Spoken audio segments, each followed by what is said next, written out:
First, the coronavirus pandemic is not even closer to being over.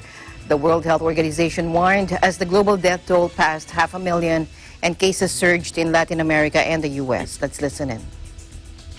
Joining us 6 months ago, none of us could have imagined how our world and our lives would be thrown into turmoil by this new virus.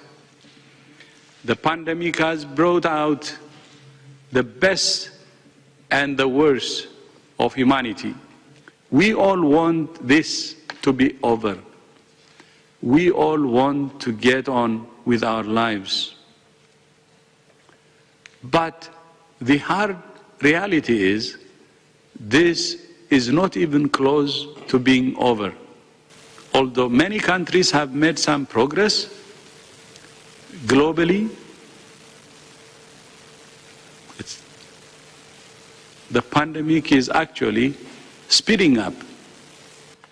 The critical question that all countries will face in the coming months is how to live with this virus. That is the new normal. Many countries have implemented unprecedented measures to suppress transmission and save lives.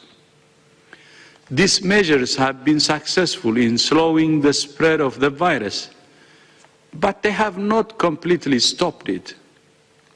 Some countries are now experiencing a resurgence of cases as they start to reopen their economies and societies. Time after time, and country after country, what we have seen is this virus can be suppressed if the governments are serious about the things they have to do, their share, and if the community can do its share. So while doing our best to find a vaccine, which is the right thing to do, our advice from WHO is we should do everything we can using the tools we have at hand.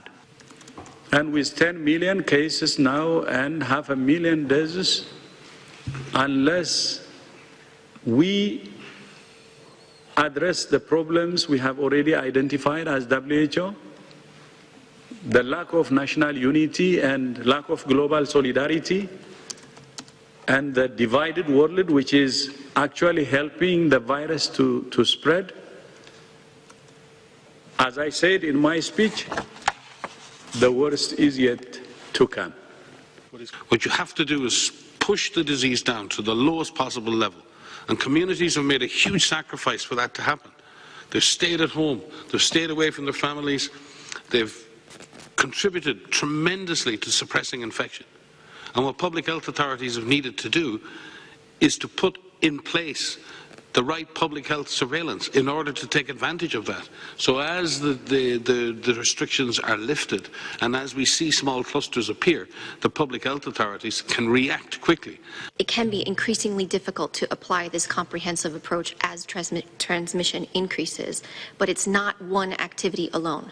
It is not contact tracing alone. It is not case finding alone. It is not physical distancing alone. You've heard the Director General, you've heard us say this all the time, but it's worth repeating because there tends to be a focus on a particular intervention, but it needs to be all of the above.